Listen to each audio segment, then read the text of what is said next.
bazima. Yego abatumiza tukiri bazima. Ibuka abantu bendaga kukumira uri muzima.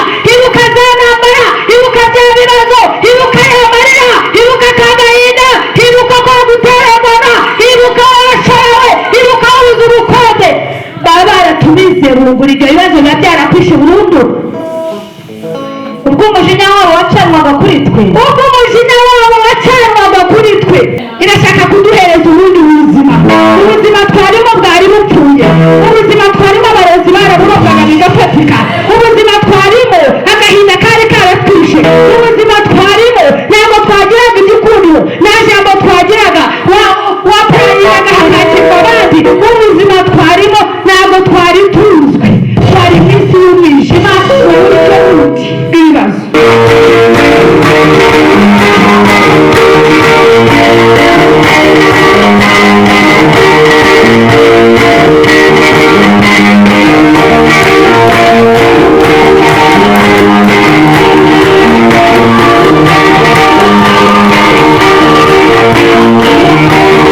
Imana afite imyaka 70 iragenda iramanuka n'irindira Imana, iramanuka n'irindira Imana kugeza ubu ngubu. Nababajije ngo murabona mfite ingahe? Nari mfite 70. Ubu murabona haragabanutseho ingahe? Kandi bahumugisha umwe afite uko areba nanjye afite uko ndeba. Turashima Imana ko ari Imana ihindura amateka. Ubu noneho n'ibindi byose uyu munsi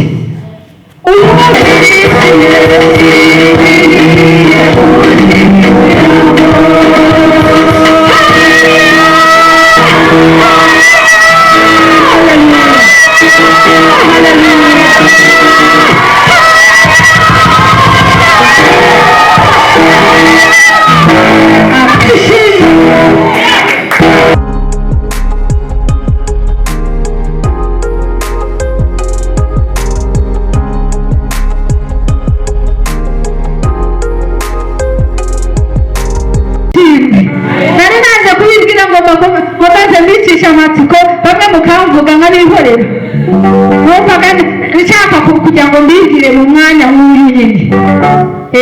Nijye Mutesi Justin, mujya kumva. Yesu nashimye cyane, Imana ishimwe. Nijye Pastor Mutesi, mujya mwumva. Imana ishimwe. Ukunda kuvuga narangize bitewe n'imirimo ikomeye Imana yakoze. Hari igihe tuvuga ineza y'Imana iwe tugatwarwa, ariko turashima Imana. Mbere ya byose ndashima Imana ko mumenye nanjye nkabamenya, nabishimiye kandi ndabakunda mu izina rya Yesu. Imana ibahe umugisha, Imana ibagirire neza.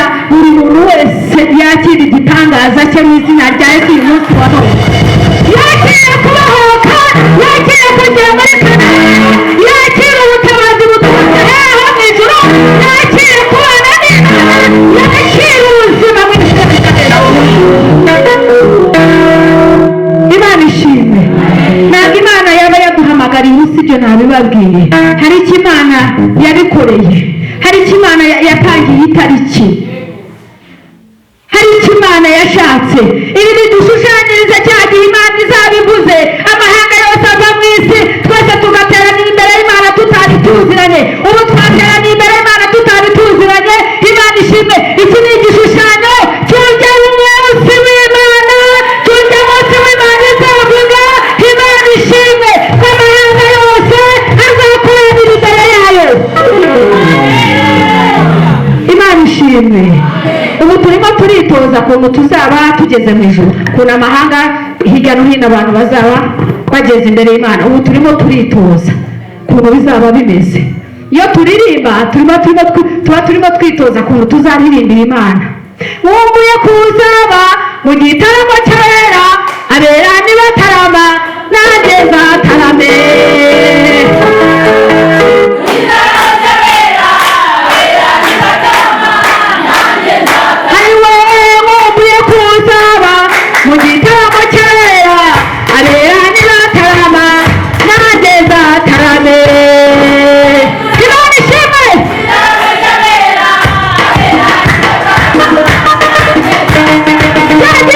Get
wajya mu iteraniro. Zomu yaratumugaje, yatugize ibimuga by'amaguru. Abantu niba bari ku isengero zafunzwe, abandi bakimenya guhimbaza neza, abantu barakojaguye bagira ngo babavunaguye amaguru. Kubera Zomu dukoresha indimi, yewe uravuga guhimbaza ukabona niho kwikanga. Uwari uzi kubyina icyuya kikamurenga akaba ari we. Ntabwo ariko bimeze. Dusubire uko twahamagawe. Imana ishimwe. Bampaye iminota mikeya kubera hari gahunda nyinshi, hari bene data bataha kure, ariko hamwe n'Imana ibintu byose biragenda neza. Ndabaramukije cyane mu izina rya Yesu kandi nabishimiye. Ndabakunda mu izina rya Yesu.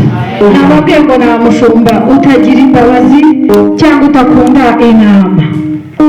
Uwaba yarimitse ntabwo aba yarimitswe n'Imana, ariko turashima Imana ko ari Imana yatwimitse. Yesu nashimwe cyane. Tugiye guhaguruka rero. Iyi Zomu rwose buri muntu wese ayirwanye ku birenge bye no mu bitekerezo bye. Ibintu byo kugumiza tuvuga twicaye byaratumugaje amaguru, abantu bagisha mwana. Mureke buri muntu wese yongere yibuke uko yahamagawe. Ongera wibuka cya gihe hageze amaterane, hageze umwanya wo guhimbaza Imana, ukuntu wahimbazaga Imana. Reka ibihe biricarire nimubi bivuga. Imana ishimwe. Yesu ashimwe cyane. Imana ishimwe. Protokolo mube maso. Abana mubakumire, mubereka aho bakinira, mujye muba maso. Imana ishimwe. Buri muntu abere maso umuhamagaro we. Igihe kizagera tuzahembwa. Tugiye kuririmbana iyi ndirimbo ya 81. Ndabona twese tutarasaza, ni jyewe mukuru ufite imyaka 70. Siko 70. Ariko Imana ishimwe ko yayihananiye mu izina rya Yesu. Imana ishimwe cyane. Imana ishimwe. Byari ibihe Imana yarabihinduye. Nibwo babonaga imyaka 70. Ubu iyo mubona namwe ni iyo nyine. Yesu nashimwe cyane. Mugorora amajwi. Yayandi mujya mugorora turi ku gicaniro duhimbaza Imana yacu tuyiramya. Yesu nashimwe. Mwahugutse. Ndashaka ko mureba hano ku kibaho. Imana ishimwe. Imana ishimwe. Nongeye kubashimira ko mwitabye Imana muri bazima. Mwakoze. Imana ibahe umugisha kuba mwaje imbere y'Imana, kuba mwitabira igikorwa Imana yateguye, mukitanga mukaza. Imana izibukira ibihe, ibarwanirire mu byago no mu makuba, izabarwanirire nimugera mu bibazo, izibuke mu mwanya nimugera mu ntambara, izibuke ibihe.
ujye mu iteraniro rikonje, kuko nta muntu waje ahetse firigo tuba twasize mu rugo. Niba mwicaye muri firigo nimushyiremo cya kindi gishyushye. Imana iha umugisha nimwicarire, mfite iminota mikeya.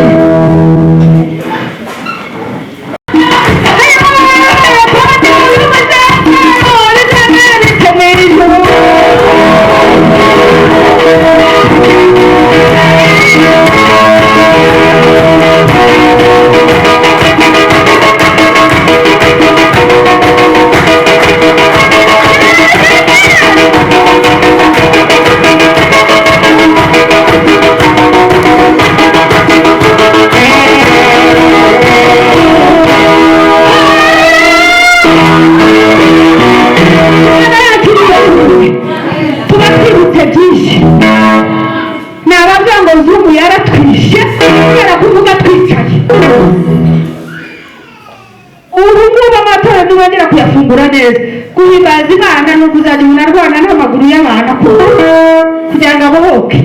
Ntihazaba hakora isengesho n'inkoni ni ukuzazizana kugira ngo abantu bongere bibuke uko bahamagawe, bongere babohoke. Imana ishimwe. Ibihe ntibikabicarire, ahubwo mujye mwicarira ibihe. Mujye mwicarira ibihe. Turashima Imana. Turi ku munsi w'umunezero, turi ku munsi Imana yavuze ngo duhure.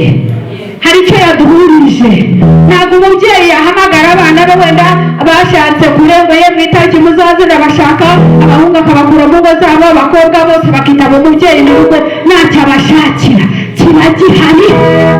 Ni mube maso, hari Data yadushakiye iyi tariki.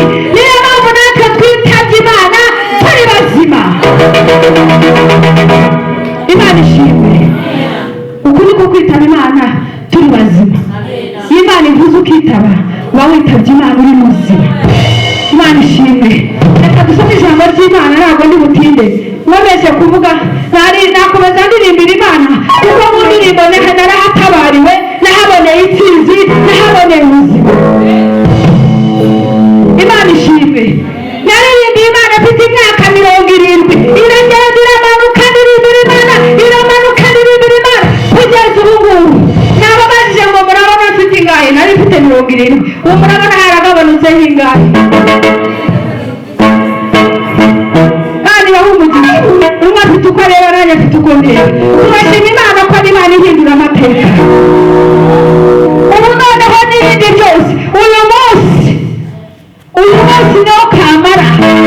Ibyo bintu byose byakubabaje, ibyatumye ugera mu myaka 80, ufite imyaka 30, ukagera muri 70, ufite imyaka 20, uyu munsi iminsi iba myinshi igahimwa n'umwe. Uyu munsi ugiye guhimba iyo minsi yose warize.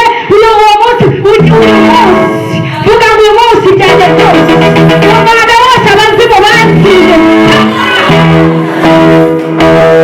kuko n'icyo Imana yaduhamagariye. Irashaka kutwandika ubundi bwiza, irashaka kuduhereza ubundi buzima. Ubuzima twarimo bwari bupfuye, ubuzima twarimo abarozi baraburogaga bigafatika, ubuzima twarimo agahinda kari karatwishe, ubuzima twarimo ntabwo twagiraga igikundiro, nta jambo twagiraga, wapayiraga hakakirwa abandi. Ubuzima twarimo ntabwo twari tuzwe, twari iminsi y'umwijima, uburyo bundi bw'ibibazo. Ariko Imana ishimwe. Turashima Imana burya abantu bifuje ku buzima bwacu ntabwo babibonye. Reka nsome icyanditswe, ninde mumfasha gusoma ngo afatire Bibiliya asomere Fiona Wakabyarawe. Ndamukusomereza muri 124 mbere ko nicara kugira ngo nange umwanya ninjira mu mwuka cyane. Twahava mu kwa mbere. Zaburi 124. Imana ishimwe cyane. Dukunda gukorera Imana, twakorera Imana turabohoka, dukorera Imana tubaho. Twageze imbere y'Imana nta buzima dufite, nta byiringiro byo kubaho dufite. Abarozi barazingaziza ubuzima bwacu, abanzi mbese baraduhagurukiye. Ariko turashima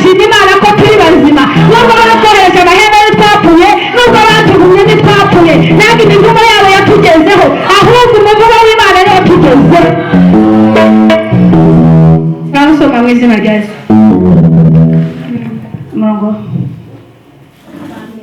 adusome mu izina rye ntabwo ndi buhatinde amasaha yafashe. Murongo wa mbere haravuze ijambo ry'umunsi, iyo Uwiteka atari wari uri mu ruhande rwacu aba ariko Grace Family ivuga none.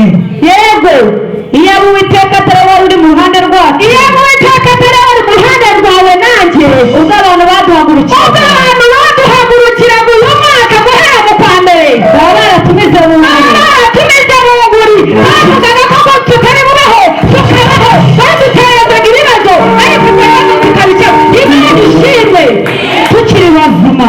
Yego, baba baratumize tukiri bazima. Ibuka abantu bendaga kukumira uri muzima, ibuka za ntambara, ibuka bya bibazo, ibuka ya marira, ibuka kagahinda, ibuka ko gutererana, ibuka warashorewe, ibuka wabuze ubukode.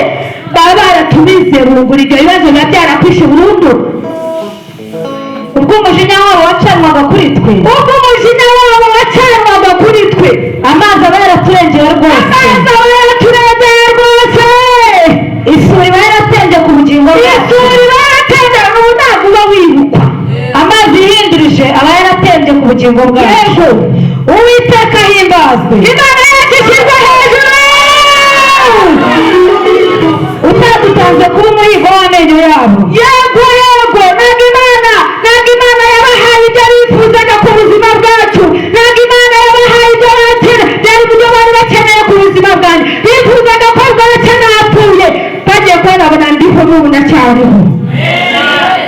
Ubugingo bwacu bukize nk'uko inyoni iva mu kigoyi cy'abagore. Ubuzima bwacu uyu mwaka Imana irabukijije, irabutarukije, irabusimbukije.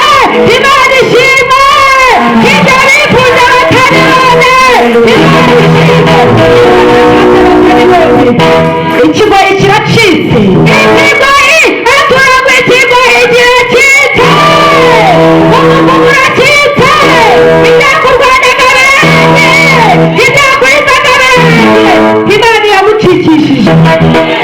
Natwe tuvuyemo turakira, natwe tuvuyemo tuyishime. Ngaho nimwishimire kuko Imana iratabaye, mwishimire itsinda. Gutabarwa kwacu kubonerwa mu izina ry'Uwiteka waremye ijuru n'isi, twese ngo amen. Mukomere Imana yacu amashyi. Ikigoyi kiracitse, natwe tuvuyemo turatabawe. Imana ishimwe ko irangije ibibazo byacu n'amarira. Imana